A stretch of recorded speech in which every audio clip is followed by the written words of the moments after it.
po ng House Justice Committee, nabanggit po yung mga sinasabing suspicious billions of transactions na sabi po ng Anti-Money Laundering Council, inuugnay po kay Vice President Sara Duterte. 3.92 billion at matindi po ma'am yung package ng narrative na lumabas po doon. AMLAC, suspicious, billion, Sara Duterte, pinagmumukhang malaki at mabigat ng mga paratang kahit wala naman pong napapatunayan. Ma'am, bilang pong former congresswoman, ano pong tingin nyo dito? Well, syempre, dapat maintindihan ng taong bayan. Yung AMLC, ang tinatrack niya is the movement of funds. So, hindi ibig sabihin, yan ang laman ng bank account. It is pag kunwari, katulad kami sa Congress, di ba, may MOOE kami. Di ba? Tapos every month may MOOE kami. So, pumapasok sa account namin, di ba, papasok yan, 500,000. Kunwari, yung sinasabi ng bonus, pag may bonus kami. Di ba? 1.5 million o 2 million. Naka-apat na checking tig pa 500. Dahil 500 yan, edi CTR na kaagad yan. Di apat na 500, di ba? CTR, CTR, CTR, CTR. So, pumasok yan, apat. So, pumasok yan sa aming, sa account namin, sa Land Bank. O after yan, kunwari ako, ililipat ko ngayon siya dun sa aking account na pangsweldo sa mga tao. Kasi itong MOOE, pangbayad mo yan ng kung ano-anong ginagastos mo, pangsweldo mo sa mga extrang taong kinukuha mo. Diba? So ilalabas mo ulit siya ng apat na 500. O di ibig sabihin nun, 2 million, 4 million na yun. Pero magkano ba talaga yung pera? Pero kung nilabas mo yung pera dahil pinangsweldo mo, may natira ba?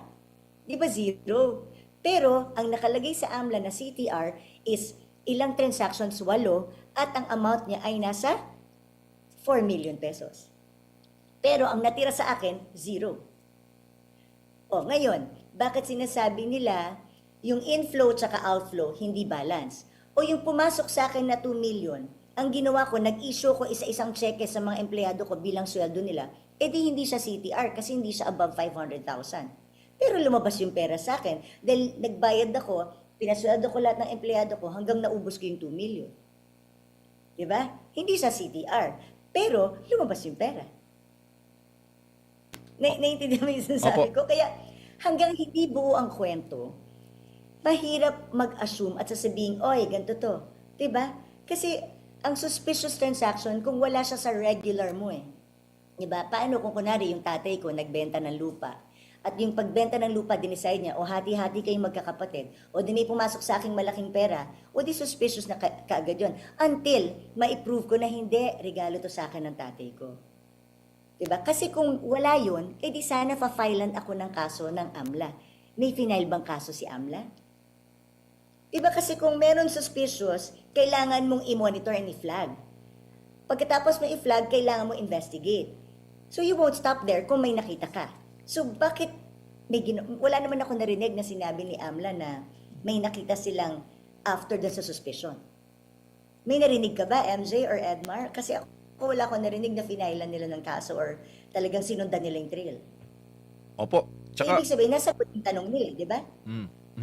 Tsaka yung ma'am, yung time frame, kasi mula 2005 hanggang 2026, 20 years ang kanila pong inada para maging billion, ma'am. O, isa pa yun, di ba? Eh kung tutuusin mo, kung yung 2022 to 2026, nasa 63.8 million lang yun na transactions. Actually, pag tinitingnan ko nga, in 21 years, yung 300, ilang transactions, 371 large transactions, at saka 30 suspicious.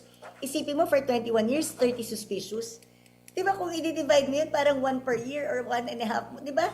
So, pero kung titingnan mo, ilan ba yung naging suspicious noong 2022 to 2026? Ilan yung large transactions from 2022 to 2026? Because that is the only period in question. So kung 63.8 million yan from 2022 to 2026, then hindi malaki ba yun?